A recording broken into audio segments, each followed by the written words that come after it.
정책 자금이기 때문에 결국은 예산이 한정되어 있습니다. 한정된 예산 속에 수요가 많은 상황이어서 항상 조기 소진에 대한 1년 연중 내내 이 정책 자금이 있지를 않고 예산이 소진되면 더 이상 자금 신청 기회가 없어지는 조기 소진 문제가 있고,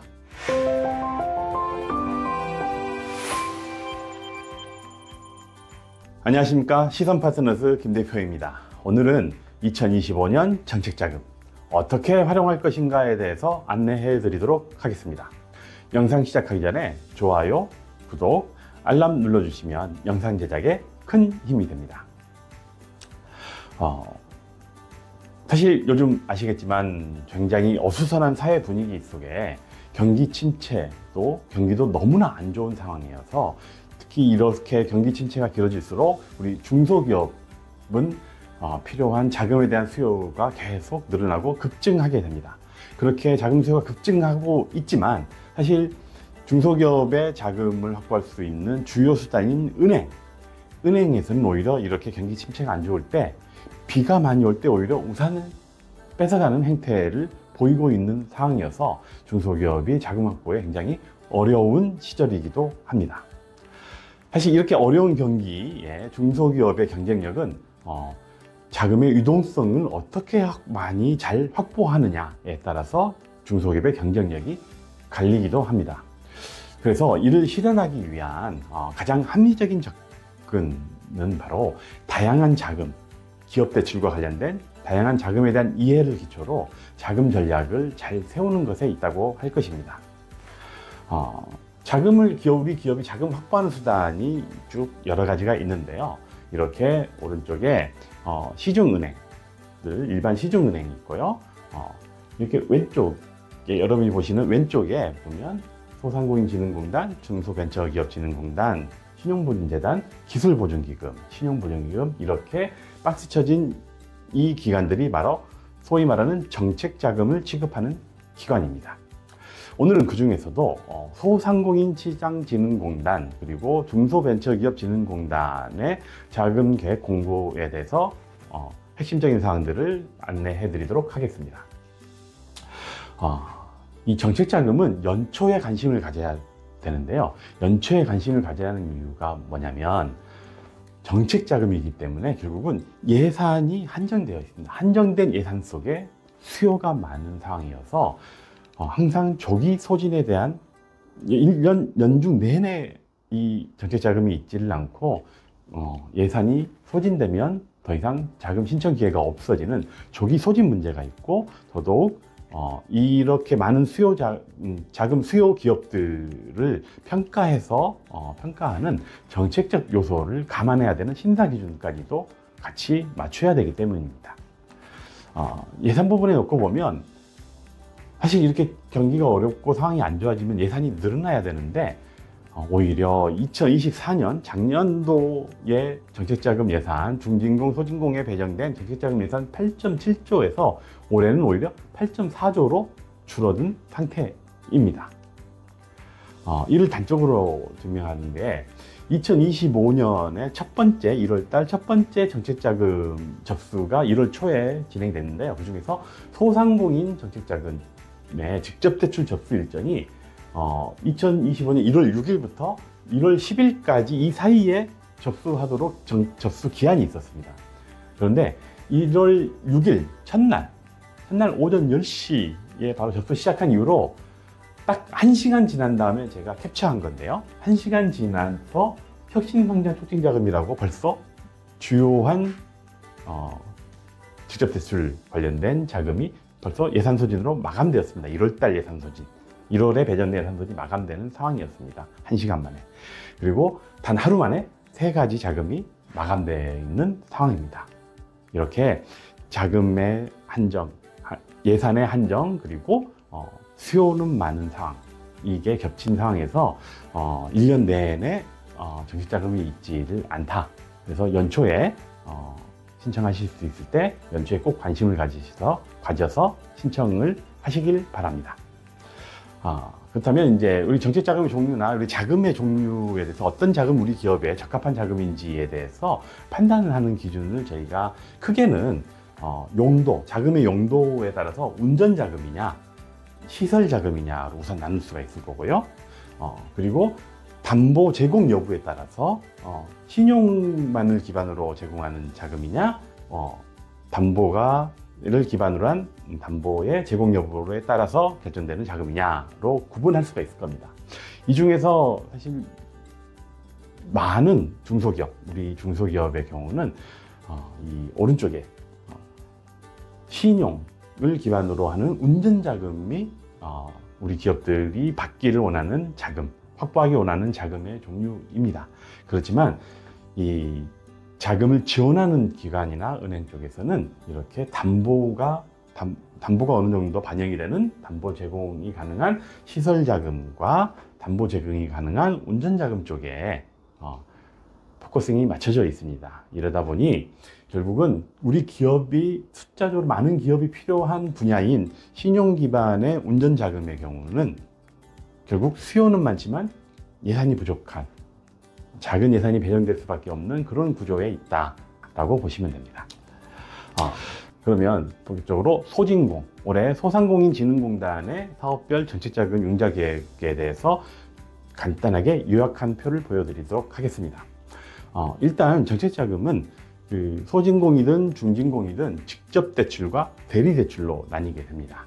직접 대출은 정부의 예산을 가지고 기반으로 기관에서 직접 기업에게 직접적으로 자금을 대출해 주는 걸 말하는 거고요.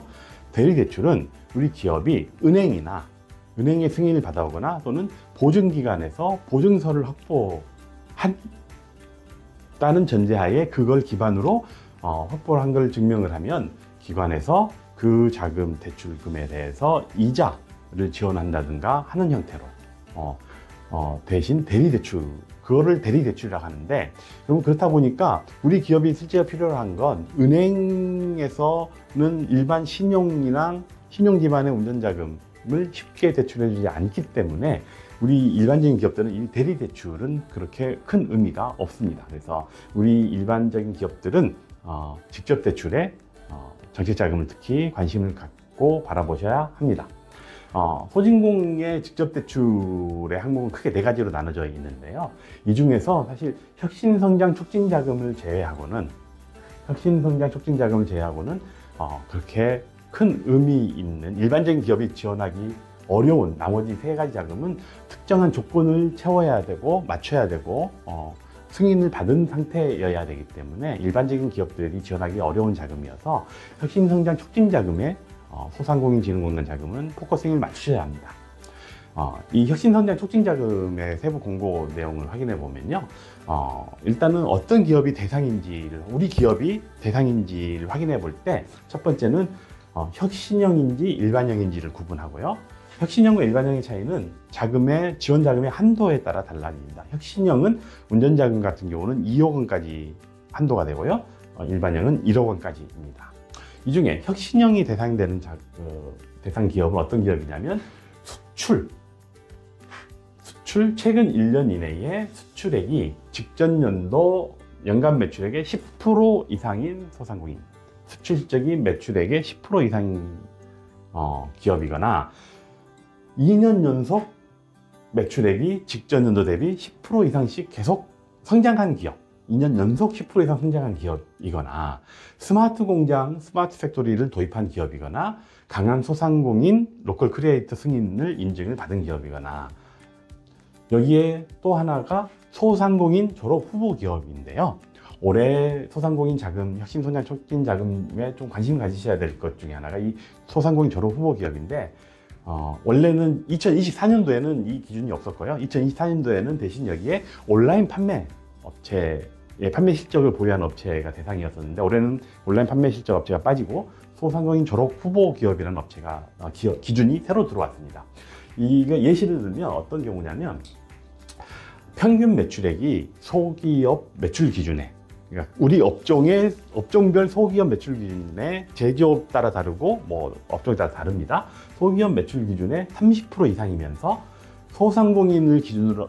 소상공인의 상시 근로자 수 기준의 상한 맥스보다 최대 2명까지 적은 소상공인 두 가지를 다 만족한 소상공인이 소상공인 졸업 후보 기업입니다. 여기 예시 들면 숙박 및 음식점업, 우리 음식점업을 하시는 우리 대표님들께서 우리 기업의 경우 소기업의 매출 기준은 평균 매출액이 10억 원 이하가 기준입니다.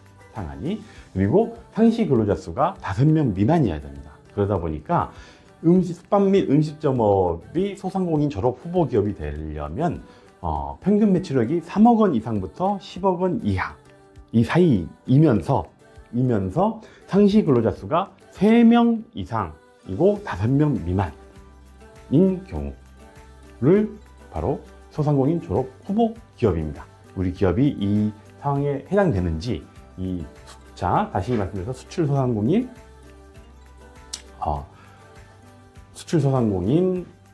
그리고 2년 연속 매출 10% 신장 고객 그리고 소상공인 졸업 후보 기업 등등의 조건이 맞는지를 잘 확인해 보실 필요가 있습니다.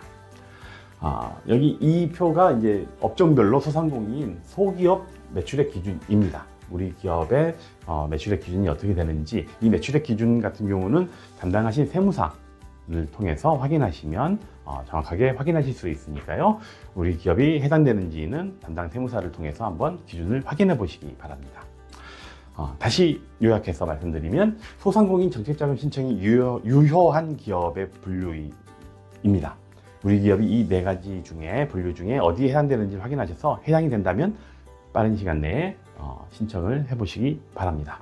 수출 실적이 매출의 10% 이상인 기업이거나 최근 2년 연속 매출액이 10% 이상 증가하였거나 또는 스마트 공장 도입한 기업이거나 그리고 올해 새로 들어온 소상공인 졸업 후보 기업인지이거나 스마트 기술 100년 소공인 인증 가게 그리고 사회적 경제 기업이신지 우리 기업에 해당되는 종류를 확인하셔서 해당되는 항목에 맞게끔 확인되시면 바로 지원해 보시기를 권장드리겠습니다.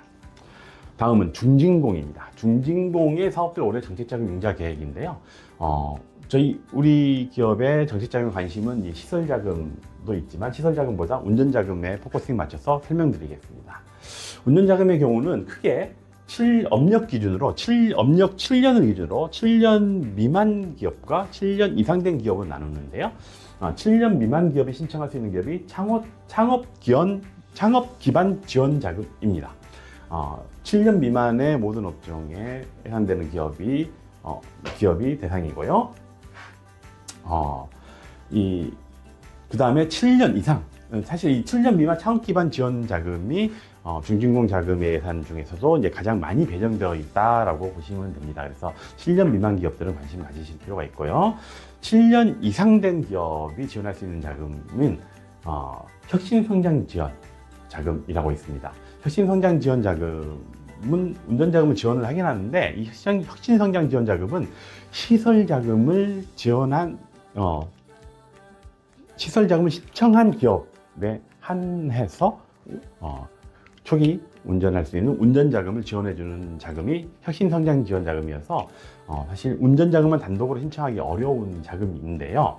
뒤에서 다시 설명드리겠지만 이 혁신성장 지원 자금을 7년 이상 된 기업이어도 올해 상반기 한정해서 2025년 상반기 이내에 지원하실 경우는 혁신성장 지원자금 7년 이상 된 기업도 운전자금만 단독으로 신청할 수 있는 기회를 주겠다라고 공고가 되어 있습니다. 이외에 업력과 무관한, 업력이 몇 년인지 상관없이 업력과 무관하게 지원할 수 있는 자금들이 있는데요. 개발기술 사업화 자금, 특허가 있거나 기업부설연구소, 벤처 인증 또는 정부의 R&D에 그 성공 경험을 가지고 있는 기업이거나 이런 기술을 개발과 관련된 입증할 수 있는 기업들이 지원할 수 있는 자금이고요. 그리고 내수기업, 수출과 관련해서는 내수기업 수출기업화 자금과 수출기업 글로벌화 자금이 있습니다. 이 내수기업 수출기업화 자금은 수출 실적이 있기만 하면 됩니다. 10만 불 미만으로. 10만 불 언더에서 예를 들어 수출 실적이 100불, 1000불만 있어도 이 내수기업 수출기업화 자금에 지원할 자격이 생깁니다. 그리고 수출기업 글로벌화 자금은 수출 10만 불 이상이 진행되고 있는 기업이 대상입니다. 아까 말씀드렸지만 혁신성장 지원 자금이 원래는 시설 자금을 신청을 함께 해야지만이 지원될 수 있는 건데 25년 상반기에 한시적으로 경기가 어려운 것을 아마 반영해서 지원해 주는 것으로 보입니다. 상반기 한시적으로 시설 자금을 지원하지 않더라도 운전 자금만 신청할 수 있는 기회가 있다. 그래서 업력이 오래된 기업들이 관심 가지시고 한번 지원해 보실 필요가 있습니다. 중진공 정책자금 신청 유효한 기업을 또 간단하게 분류해 봤습니다.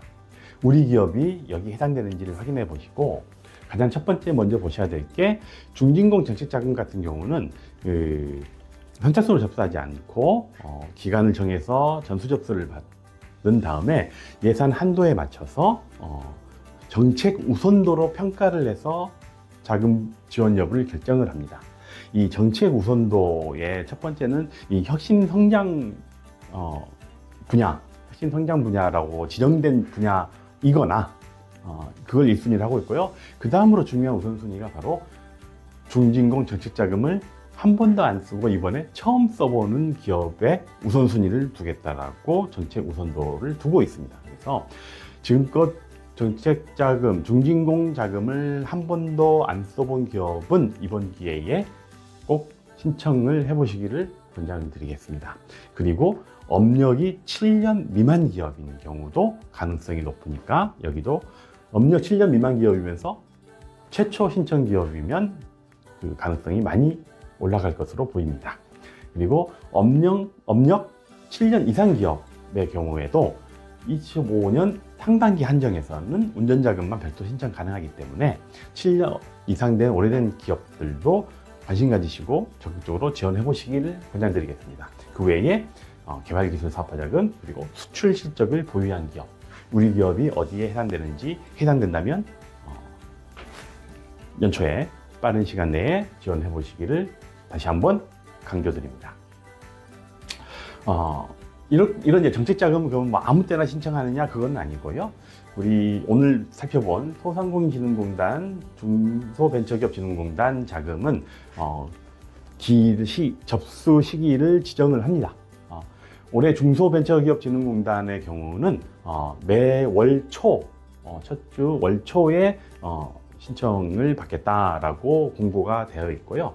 소상공인시장진흥공단도 매월 단위로 지정을 하는데 소상공인시장진흥공단도 사실 중진공하고 큰 차이 없는 기간에 지원할 가능성이 높으니까요. 두 기관은 항상 이 자금 신청 일정이 나오는 게 언제 나오는지, 언제로 지정되는지 관심 가지시고 지켜봐서 확인하시길 바라겠습니다.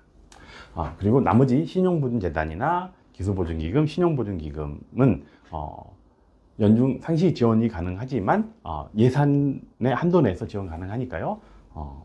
살펴서 우리 기업에 적합한 자금에 대해서 기관 선정해서 지원을 해보시기를 권장드리겠습니다. 오늘 우리 2025년 정책자금에 대해서 정부의 정책 방향이랑 자금 운영 계획에 대해서 간단하게 중진공과 소진공을 중심으로 살펴보았습니다. 다시 한번 말씀드리면 예산의 한정으로 인해서 연초에 조기 소진되기 전에 빠르게 지원하시는 게 첫 번째 핵심이고요.